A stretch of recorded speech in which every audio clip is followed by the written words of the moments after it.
आज हम आपको सुनाएंगे एक ऐसी महारानी की कहानी जो कि सत्यवादी, धर्मनिष्ठ और वीरांगना थी, जिन्होंने अपने ही बेटे को रथ से कुचलवाने का निर्णय लिया था, घोषणा की थी। तो वो कौन सी महारानी है? तो वो महारानी है महारानी अहिल्याबाई, जिनको कि न्याय की देवी भी कहा जाता है, न्याय की मूर्ति भी कहा जाता है। तो एक घटना बहुत ही प्रचलित है, यह है कि अहिल्याबाई के बेटे मालोजी राव एक बार अपने रथ से सवार होकर राजबाड़ा के पास से गुजर रहे थे। तभी रास्ते में एक गाय का छोटा सा बछड़ा खेल रहा था, लेकिन जैसे ही मालो राव का रथ वहां से गुजरा, वो बछड़ा कूदता फांदता रथ की चपेट में आकर बुरी तरह घायल हो गया। बस चंद मिनटों में तड़फ तड़फ कर बछड़ा मर गया, क्योंकि वो बहुत छोटा था, बहुत मासूम सा था। और जो मालोजी राव थे वो इस बात पर ध्यान नहीं दिए। बताते हैं कि मालोजी राव ने इस घटना पर बिल्कुल भी ध्यान नहीं दिया और अपने रथ समेत आगे बढ़ने लगे कि उनको एक बार देखना था, रुकना था कि वो बछड़ा घायल हुआ है तो उसको इलाज के लिए भेजना था। लेकिन वो रुके नहीं और अपने रथ को लेकर आगे बढ़ गए। और वो जो गाय थी वो अपने बछड़े के पास पहुंची और बछड़े को मरा हुआ देखकर वहीं सड़क पर बैठ गई। तभी वहां से अहिल्याबाई का रथ गुजरा। वो ये नज़ारा देखकर वहीं ठिठक गई। उनको बड़ा दुख हुआ, इतना दर्द हुआ उनको, जैसे किसी इंसान के बच्चे के मरने से होता है, उसी प्रकार दर्द उनको एक बछड़े के मरने पर हुआ। आसपास के लोगों से पूछने लगी कि ये घटना कैसे हुई, किसके द्वारा हुई और किसने बछड़े के साथ ऐसा किया। बहुत गुस्से में आ गई, बहुत क्रोधित हो गई कि ये किसकी वजह से एक मासूम की जान गई है। वो चाहे वो जानवर हो या इंसान हो, सबके साथ एक भाव करती थी, बिल्कुल भी बुरा भाव नहीं करती थी कि ये जानवर है कि ये इंसान है। सबके साथ समान व्यवहार रखती थी।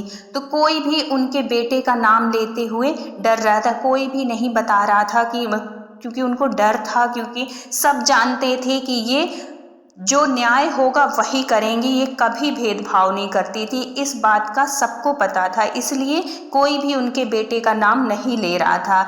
किसी को ये हिम्मत नहीं पड़ रही थी कि वो मालोजी राव का नाम बताए। फिर किसी ने हिम्मत करके उन्हें घटना का पूरा वृतांत सुनाया। अहिल्याबाई इस बात से क्रोधित होकर सीधे अपने घर पहुंची।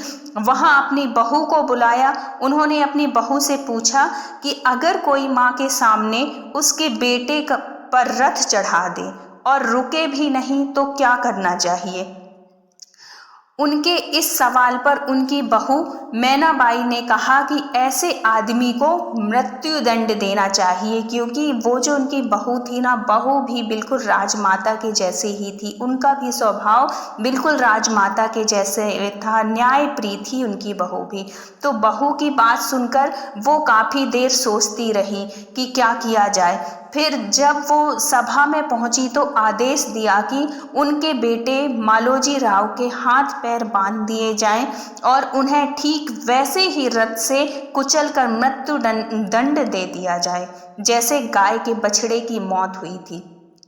अहिल्याबाई के इस आदेश से सभी एकदम सहम गए, बिल्कुल डर गए और बहुत अंदर से वो हो गए कि ये कैसे आदेश दे दी अपने ही बेटे के लिए। लेकिन वो सत्य मूर्ति थी, सत्यवादी थी, इसीलिए उनको इतिहास भी जानता है और उनका नाम सुनहरे अक्षरों में लिखा गया है।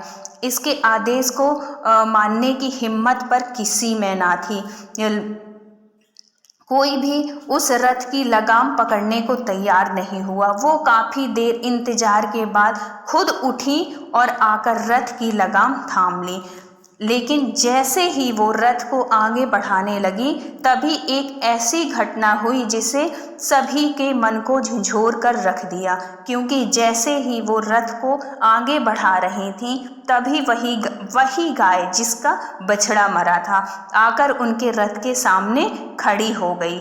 उन्होंने उस गाय को रास्ते से हटाने के लिए कहा, लेकिन वो बार बार जैसे ही उनके सेवक उस गाय को हटाते, थोड़ी देर रथ चलता और फिर वो गाय आकर फिर रथ के सामने खड़ी हो जाती। इस घटना से प्रभावित दरबारी और मंत्रियों ने कहा कि आप इस गाय का इशारा समझिए राजमाता, वो भी चाहती है कि आप बेटे पर दया करें। किसी माँ को अपने बेटे के खून से अपने हाथ नहीं रगने देना चाह रही है वो गाय। सभी ने कहा कि मालोजी राव अब बहुत कुछ सीख चुके हैं, वो कभी भविष्य में ऐसी घटना नहीं दोहराएंगे। ऐसा सबने, जितने भी मंत्री थे, राजगुरु थे, उनसे ऐसे अनुरोध किया कि अब ऐसी गलती नहीं होगी, आप एक बार उनको माफ़ कर दीजिए। तो सबके कहने पर और उस गाय के बार बार रथ के सामने आने से उनको माफ़ कर दिया कि अब दोबारा मालोजी राव ऐसी गलती ना करना। उनसे कहा गया तो उन्होंने भी माफ़ी मांगी और दोबारा से ऐसी गलती ना करने के लिए प्रार्थना की, अनुरोध किया कि माँ मुझे माफ़ कर दो, अब मैं दोबारा ऐसी गलती नहीं करूँगा। इस वजह से उनको उस सज़ा से मुक्ति मिली और छोड़ दिया गया। तो ऐसी थी हमारी महारानी अहिल्याबाई, राजमाता अहिल्याबाई, जो कि सत्य की प्रतीक मानी जाती हैं, कि न्याय की मूर्ति कही जाती थी, कि जिन्होंने न्याय दिलाने के लिए अपने ही बेटे को रथ में कुचल जाने के लिए आदेश दे दिया। ऐसी थी राजमाता। तो वीडियो अच्छा लगा हो तो please like, share and subscribe करिएगा। मिलते हैं किसी नेक्स्ट वीडियो में, तब तक अपना ख्याल रखिए, अपनों का ख्याल रखिए। Thank you so much full watch करने के लिए।